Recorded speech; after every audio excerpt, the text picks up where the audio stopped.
Ranger Bill, warrior of the woodland, struggling against extreme odds, traveling dangerous trails, fighting the many enemies of nature. This is the job of the guardian of the forest, Ranger Bill. Pouring rain, freezing cold, blistering heat, snow, floods, bears, rattlesnakes, mountain lions. Yes, all this in exchange for the satisfaction and pride of a job well done.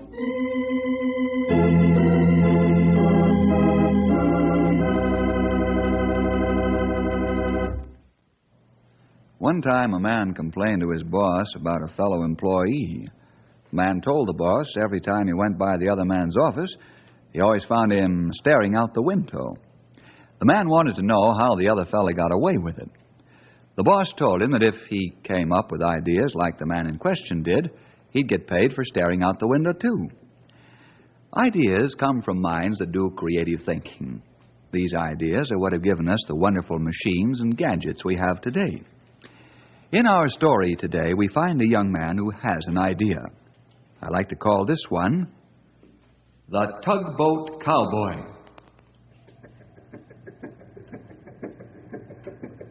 At Junction City, Bob Mitchell, usually called Unc, owns the Inland River Barge Company. Unc's nephew, Dick, works for his uncle, and it's more or less been the understanding that someday Dick would take over the business.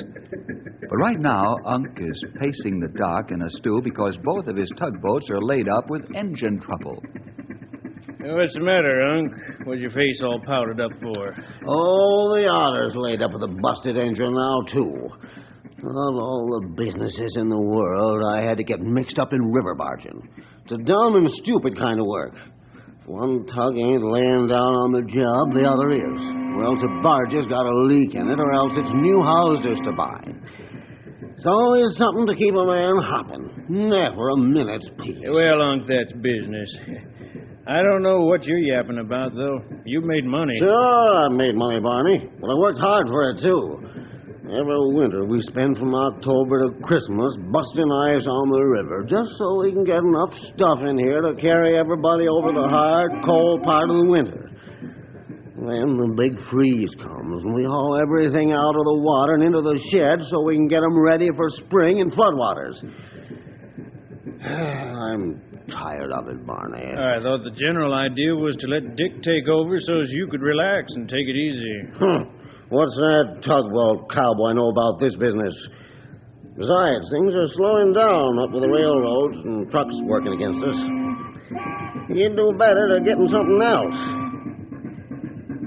You know what I think I'm going to do, Barney? Yeah, you're going to quit this here business and go live where there ain't no water. You're not even in bathtubs.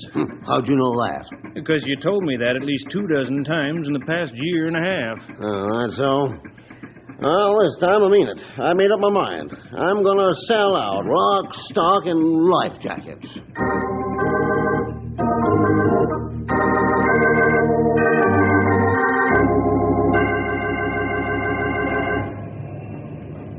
Boy, I'm glad that meeting's over. You said it. We're not used to sitting for several hours in one shot. I'm sure glad to get out and stretch my legs. I feel like a pretzel. You look like a pretzel. You're not standing very straight. Yeah, give me time. These old muscles of mine don't stretch so quick like yours. Guess they're getting like old rubber, no give. Stumpy, you killed me. Come on, fellas, let's walk over to the barge company. Ain't you got that load of 50-gallon drums yet, Bill? I know. What's so funny about that? You ordered them nigh into 2 months ago. I could make them myself, but now... You can say that again, Stumpy. Once in a while, I want to stop over at the barge company office and find out what's holding up delivery. That way, we'll kill 2 birds with 1 stone while we're here at Junction City. Yeah, that's a good idea. I ordered the drums from the factory in Central City, and Unc was supposed to bring them here, and then they'd be trucked to Knotty Pine. We could have carried them one at a time at this rate of speed. Well, what are we waiting for? Let's find out.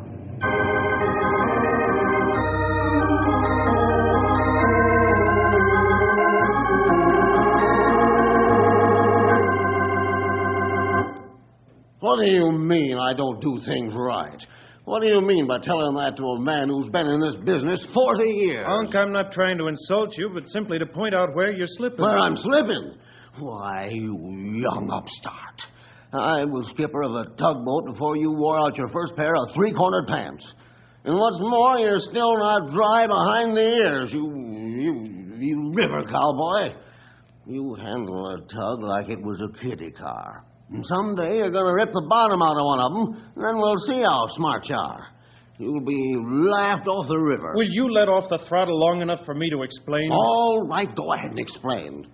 Not that it'll do any good. Nobody can tell you a thing around here, but, well, I'm going to tell you what your big problem is, and that's the plain and simple fact that you don't take care of your equipment. Says who? Says me. Your tugs are old, but they're good. And if you'd let me take them in one at a time, once a month, for a routine checkup, these breakdowns wouldn't happen. But no, you've got to run them until they're gasping their last breath. And then you get sore because they stop dead and refuse to move. Oh, I suppose because you went to diesel. This will never do. I do about We better speak up so they know we're here. I still I'm not think through yet. I've been saving this for a long Hey, you two fellas. You're going to get high blood pressure if you keep this up. Bill, what are you fellas doing here? Hello, fellas. I didn't hear you come in. We waited for the intermission so we could break in. I've come after the 50-gallon drums I ordered 2 months ago. Ask him about the barrels. I'm not in business anymore. What's with him, Dick? Oh, the usual. Sit down, fellas. I'll fix some fresh coffee. Then I'll tell you all about it.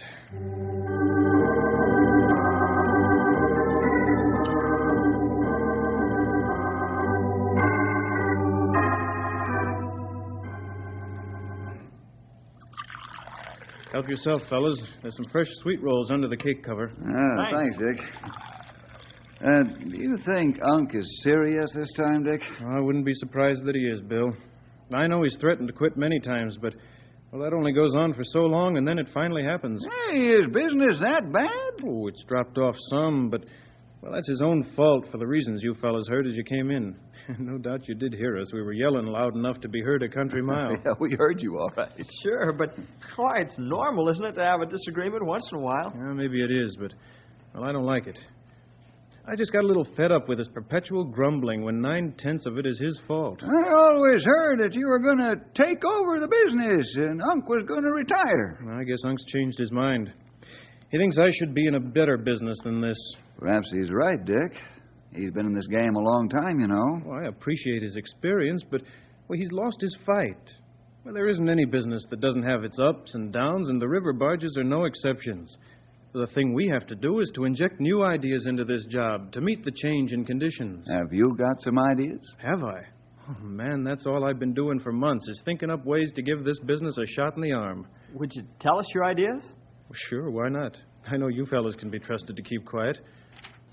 My first idea is to haul truck trailers on barges. You know, the railroads do it with their piggyback service.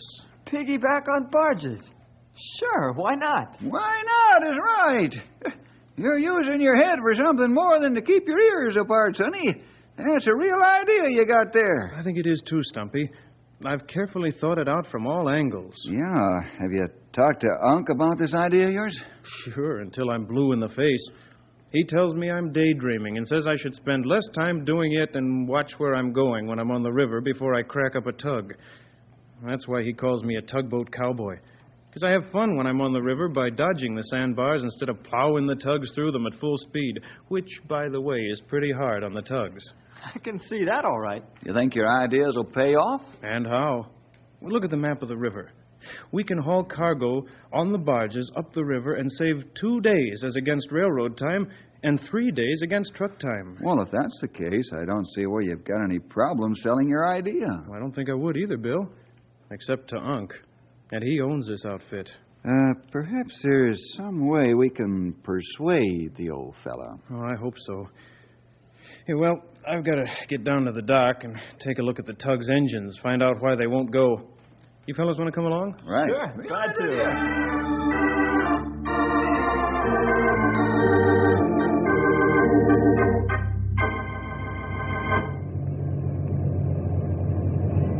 Dick, you sure know your business. That diesel's purring like a kitten. I guess I ought to. Went to school for 3 years to study diesel engines. This is a good point at hand, though. If we put these engines on a routine checkup program, these things would be caught. It was obvious what was wrong as soon as I began looking the engine over. Yep. You got a strong point there, young feller. Now, look right here. This gauge tells me that the oil pressure fluctuates too much.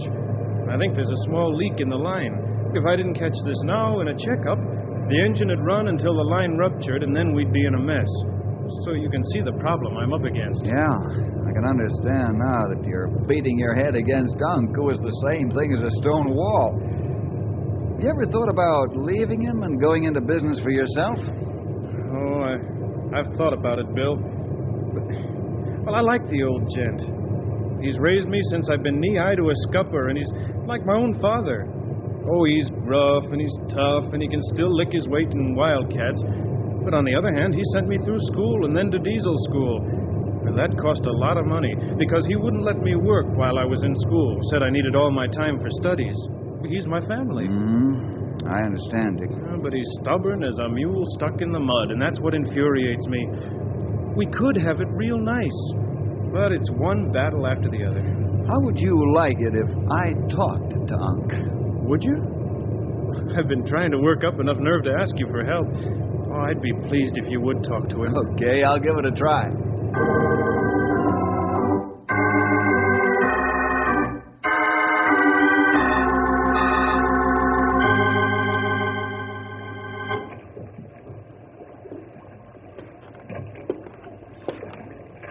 Well, this seems like a good place to sit and think, Unc. Oh, hello, Bill. Yes, it is. Sit down. Thanks. Yep, I've done a lot of thinking here at the edge of the dock in years gone by. Don't you think you can do some more right now for Dick's sake? Oh, Bill, I'm tired.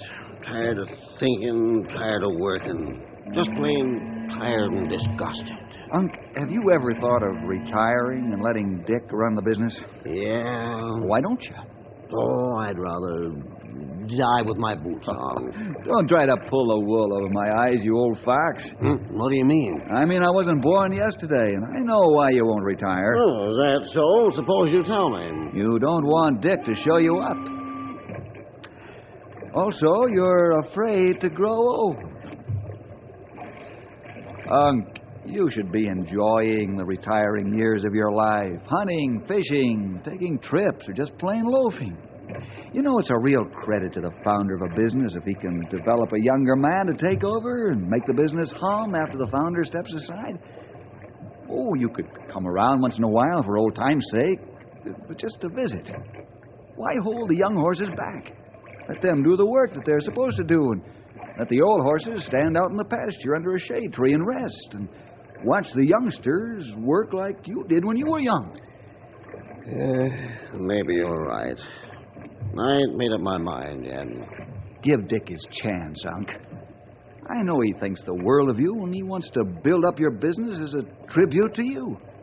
Everyday problems are a challenge to young men, while they're a burden to men who should retire.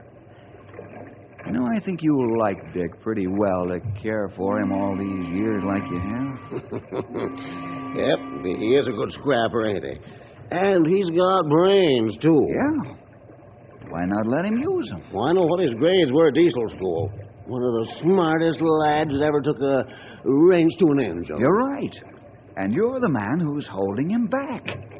If you keep this up long enough, he might leave you. You really think he might do that?